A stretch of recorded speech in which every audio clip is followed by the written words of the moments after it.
The only way to have sustainable relationships is to be nice and kind. But if you do it the wrong way, if you're only nice and kind, women will not stick around long enough for you to be nice and kind. That's why this nice guy, you know why nice guys finish last? Why do nice guys finish last? Well, because they're only nice, which is fake. They're like the Joker. They're putting up a persona. You can't only be nice. None of us is only nice. Laughing when you think something isn't funny, agreeing when you don't feel like agreeing, makes you a bitch. Makes you a nice guy, and she immediately loses interest in you. Why? Well, because she knows you're lying. What women want is the quote-unquote alpha male. It's a silly little term, a stupid term. But basically, again, 300,000 years ago, we lived in a tribe. There was one tribal leader, the alpha male. Women always want to fuck and be with and have children with the alpha male. Because he has access to resources, most likely he had to fight other men to get to the top, so he has good genetics, access to resources, and he can distribute it. So women want to be with the alpha male. Now, back in the day, it was very easy to discern who's the alpha male and who's just a regular tribal member. But now, who's the alpha male in Dublin? In Ireland? Right? Yes, that's why status matters, right? Obviously, there's certain political figures and having outward status works. But for women, it's much more difficult to differentiate between alpha males and quote-unquote beta males. What is that even? So that's why dating works. The only reason dating works, the only reason gingers can even be successful in dating and relationships is you can learn to communicate in a way that makes you seem like an alpha male. Because what is it? Yeah, objectively you can say, this guy's more successful. This guy has better habits, right? He has better relationships. Circumstantially, you have manifested a very desirable life, absolutely. But that's not the only thing. Because you can have all that and still suck at dating and relationships if you don't know how to communicate it. So women want the alpha male, but in order for her to realize that you are the alpha male, you got to communicate like that. Now, it's a little bit of fake it till you make it. Now, if your life sucks, then you should improve it. Now, we all suck at certain things. We all have to improve certain areas of our life, right? None of us is perfect, so we should definitely strive to improve ourselves. A lot of men say, I want to work on myself first before I can get out there and find the right one. I want to work on my career, my business, or even I don't have enough time, so let me work on myself first. Absolutely not a horseshit. Why don't you, like if you approach women, how much is that working on yourself? Mike, how much do you feel you're working on yourself when you're approaching women? Is that not working on yourself? I guess. Jeremy, isn't that working on yourself? Oh yeah, for sure. Yeah, it's the most important thing. It's one of the easiest ways to really push yourself. If you go out and you approach women, you're faced with one of the most deepest held fears that you have as a man, which is being rejected as a man. If you sell a product or service, even getting rejected there is not nice, but it doesn't matter. It's nothing in comparison to a woman telling you that your genetics suck by rejecting you. It's the worst fear. One of the worst fears we have, which is not being loved. And being rejected by a woman is such a big thing. It really isn't. It really doesn't matter at all what a random stranger thinks of you. It really doesn't matter. But up until you've gotten to that point, it's a hard thing. So the best way to work on yourself is to meet women and overcome your fears and grow and work on your communication skills. That's very important. But, okay, so women want the alpha male. And there's certain character traits associated with the alpha male that makes him very desirable in communication. Sometimes called the asshole. Now, the asshole has a negative side effect of being an asshole. And we don't want to be an asshole. You want to be a nice guy, but you also want to be the alpha guy. You really want to do both. And where the middle ground is found, that's where magic happens. So in the beginning, you have to be polarizing. You have to exhibit certain teasy things. Basically, in a way, you got to communicate with her as if she was already your girlfriend. And you got to tease her the same way you'd be teasing your buddies. A lot of guys are very free in their expression around other men. You're your bro, you're making fun of them, right? But you never dare doing that with a girl because, oh, what if I fucking lose her, right? So it's different the way you communicate with your buddies, but certain principles hold true. Basically, you want to be nice, but you first have to build your value in communication with her for her to stick around long enough for you to invest. And value is referred to like this alpha male value, right? The alpha male has more value than other men. That's the idea. The alpha male has more value, well, back in the day because it had access to resources and he had probably good genetics. But nowadays, it's like there's a lot of things that can make up value, right? There's a lot of things. It's not just financial, but it's the emotions you can create in her. It's one of the biggest things. Remember, everything we ever do is simply to feel good. Everything we ever do is just feel good, right? We want to avoid pain, we want to gain pleasure. If I get this woman, I'm going to feel a lot better. And that is absolutely true. But why don't we just sometimes shortcut the whole thing and just feel good right now? And the way to feel good right now is to create positive emotions from within. We're going to be doing that tonight when we get in the nightclubs. You need to create emotions from yourself. Now I'm going to be there. I'll be pumping your state. I'll be pumping your state the whole night. I'm going to be telling you how awesome you are, how amazing that hair looks. I'm going to be pumping your state externally, but eventually you'll have to do that yourself. In a relationship as well, in business as well, you got to draw that positive state from within, even if you get rejected 7 times in a row. It's very difficult. So creating emotions is a way of having value. But having value, in other words, being that alpha male, you have to build that in communication with her. In other words, you have to get her to invest. A lot of men who are too nice, they are investing too much. They're too nice, they're too kind, they're doing her too many favors, they're meeting up for the date. For example, she lives an hour away, they drive over every single time for the first 3 dates. It's an overinvestment.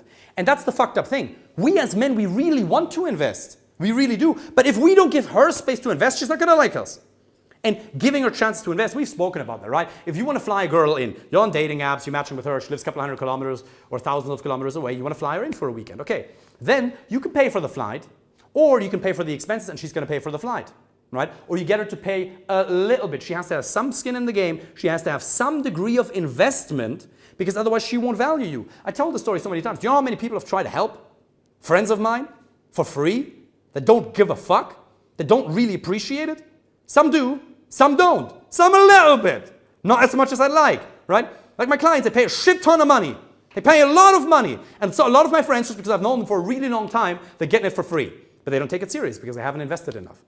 Like you've had that all. It's like you don't take, if you download something free, who here has ever downloaded something for free on the internet and said, I'm going to look at it later, and you only consume 10 to 20% of it maximum? Yeah. We don't give a shit. And it's not about this. This is not a sales pitch for this. This is not today what this is about. It's really for you to understand you need to get her to invest. And that was really counterintuitive for me, because I grew up with a father who was hustling all the time and a mother who told me, be kind, be kind, be kind, be kind. Sei lieb. That's what we say in German. Sei lieb. Be kind. And that's great. But if you invest and you're kind, that's investing, investing, investing. If she doesn't invest in you, she doesn't give a fuck about you. And your subjective value in her eyes drops. And if your subjective value in her eyes drops, she's not going to take you serious. She's going to disrespect you. She's going to start looking around at other men, other stimuli. So you need to get her to invest. For example, by letting her fly over all the way and paying maybe 5% or 10% of the expenses. For example, by teasing her, by telling her, you can use lines. I'm not a big fan of lines, but one of the typical lines you could say, I'm not sure you and I are going to get along. Why? I don't know. You have this typical princess/troublemaker vibe. I'm not sure. There's something I love about you, but I'm not sure there's something I hate about you. Typical. You can use typical lines, and every now and then they're good, but it's much more about free-flowing communication. You have to understand the principle of push-pull. Giving her something, moving away. You do that with most men naturally. Disagreeing is a form of that.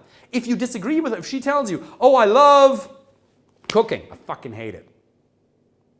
Most of you would say, oh, really? What do you like to cook? Pasta? You know? No, disagreeing is a form of gaining investment. There's many more ways, but getting her to invest in you is super important. Setting boundaries is the next thing. Setting boundaries is a way of getting her to invest in you. Who here struggles with setting boundaries around women? We're all pimps. Nice. Okay, cool. So I used to do that a lot, right? So I told you that story with the sun cream, sun protection. I did do it, but there were many ways where I didn't do it. A typical example. My ex-wife, she always wanted to spend almost every Saturday and Sunday at her parents' house because she enjoyed that. And I felt the pressure to go along with that. Now, is it wrong of her to want to spend time with her parents? No, that's family time. That's amazing. Should I be expected to go there? Well, she could have the expectation. She could say, hey, would you like to come with me? That's fine. But it was almost expected that I come, and if I didn't, then I knew she would be dissatisfied with me and intimacy would be withheld. Not just intimacy at a physical level, but at an emotional level as well. There's very, very subtle relationship dynamics of people working with guilt. And not a lot of people who do that are like consciously fucking toxic. As I said, we all do certain things at time in relationships that are not great. You always have to audit yourself. Whenever you hear, oh, narcissism, sociopath, it's like, okay, cool, but what about me? Where have I treated people badly? Immediately go back to yourself. It's like, oh, that fucking loser. At least I'm not that guy. Yeah, cool. But go back to yourself. So she had the expectation that I would go to visit her parents. And I'd go, and I'm sitting there, and I'm kind of like, I'm not feeling good. I don't know why. I don't know why I'm not feeling good. Because I'm doing something I didn't want to be doing. I didn't set a boundary. I could have just said, no, you go enjoy the time with your family. I may join you once a month for an afternoon for 2 hours, because then I'm going to get bored. And then I'd rather get beaten up by my martial arts instructors in Selbridge, fucking 30 kilometers away. I'd rather do something that I truly enjoy as opposed to doing something somebody else wants me to enjoy, and then I'm going to start hating on that person. That's a form of a boundary. Another example of a boundary. I was in a nightclub here in Dublin, and there's this Italian girl, beautiful. I walk over, we have a conversation, we're vibing, she's really having a good time, really positive, and then she just slaps me. Out of nowhere. Not even because I teased her hard, just out of nowhere. She was a little drunk, not fully drunk, just like a little bit, right? And she just goes, not a little bit, like that. And I immediately switched from fun and playful to, fun, playful to never do that again. Completely serious. And you have to keep in mind, dating is all about fun and positive emotions, right? 90% you gotta be fun, you gotta be positive, especially if you go out at night, which is something you don't have to do if you want to find an amazing girlfriend life partner, but it works. So she slapped me. Now what could I have done? What could be possible reactions to that? Well, one, I could have ignored it. I could have said, oh, could have laughed it off. I could have gotten aggressive, could have punched her back, No, I'm not saying that I would have, but it's a possibility, obviously a less desirable one. What I did instead is I set a boundary. I didn't yell at her, didn't get aggressive, didn't get violent, never. Those things you should never ever do with a woman. If a woman ever does something that you're dissatisfied with, be very calm, very gentle, very respectful, but very clear and set a boundary. Okay? Don't ever do that again. And in that moment, it wasn't the words that were magic, but she felt that I was 100% congruent, that I did not give a fuck about losing her. I didn't give a shit. So you're not going to slap me in the face unless we're having sex. You're not going to do that. That's not okay. That behavior is not tolerated. Don't do it again. And she looks at me and she goes from, this arrogance, like when they're looking at you, like a little like playful, She goes from this to, sorry. 6 seconds later, we're making out. 6 seconds later, And it's funny, Fernanda and I, we were talking about that. She goes, ha, she got you. That's what you said, right? Yeah, but no, she didn't get me. When I set a boundary, well, who gets her? Right? Who gets who? That's the question. Like, I set a boundary which increased my value, and then she was interested. Because a lot of women will do that. Every woman will test you. Every person will test you, by the way. Not because they're bad people, not even consciously, but that's what we do. We cross each other's boundaries all the time. If you don't set boundaries, she won't respect you. People will only respect you if you set boundaries.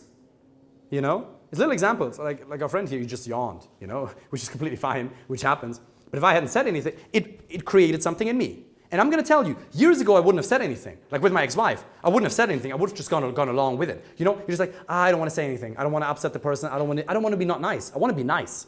I want to be kind. And I want to be nice. But I realize that if I'm feeling it, I got to say something. You can be very nice, very calm, very respectful, very warm about it. Who here knows Joe Rogan? He's a master at it. He's an absolute master at it in general communication, and dating it looks a little bit different, right? When he sets boundaries, he's the calmest fuck. Like there's videos where he goes crazy, obviously.